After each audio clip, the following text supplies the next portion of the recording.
The thing about the human nervous system and the unconscious is that it's associative. That is, it associates one thing with another. This is how anchoring works. Anchoring is merely the association of one set of neurological experiences with another set of neurological experiences. So if I say the word lion, immediately in your mind, some sort of representation of a lion comes into your mind in some way.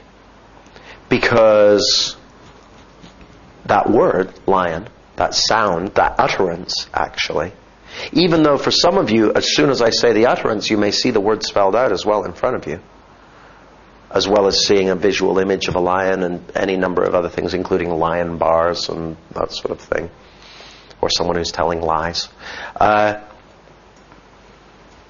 Those have all been anchored to that sound, that utterance, that speech act, the word lion.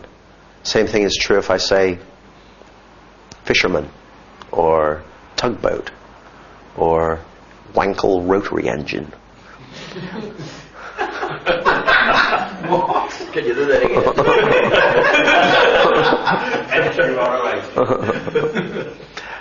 These are all the things. I guess the Wankel rotary engine may not be so familiar in terms of anchoring.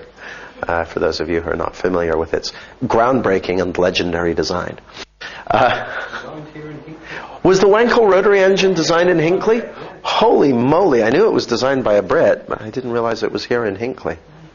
That you learn something, that's a fantastic thing to know. No, the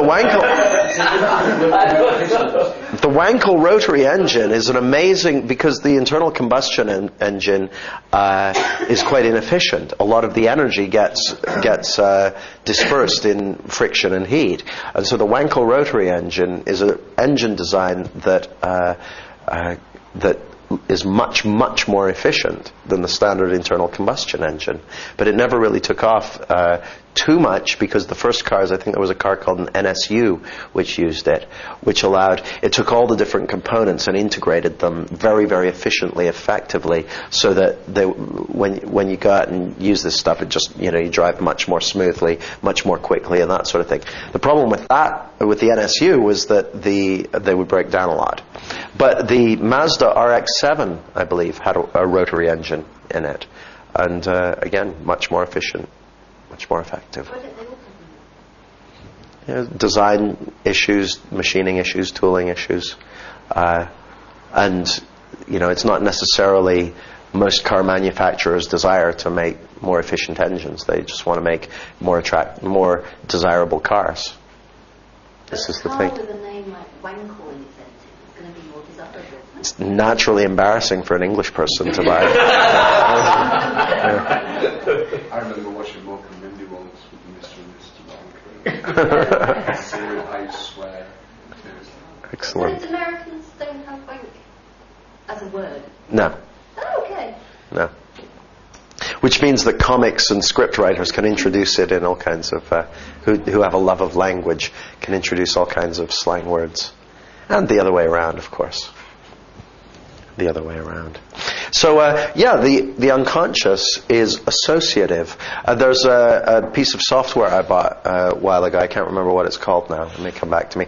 But it had the interesting thing, you could type notes into it, notes on anything, customer records, whatever you like, and it would associate everything with everything else. Anything that it could possibly associate, any word that was the same, or any reference that was the same, or anything, it would associate with everything else. So if you typed in a person's name, you could see every single possible place that it's come up. Of course, now on your laptop, you can get this thing called Google Laptop, or Laptop Google. So you have all the power, the Google search engine.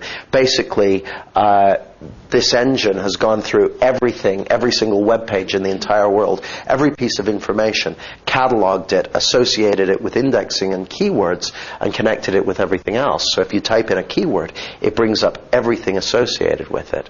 Well, you can do the same thing for yourself now with Google Desktop and get the same set, you get this full set of associations up.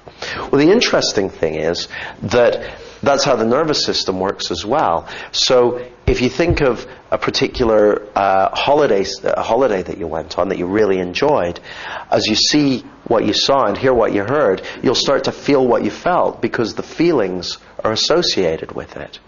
Of course, if you feel certain feelings, when you feel good feelings, your brain goes through and indexes all the experiences you've ever had in your life that are associated with that feeling.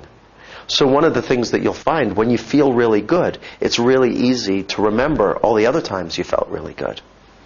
And so it builds on itself, which is really useful to know.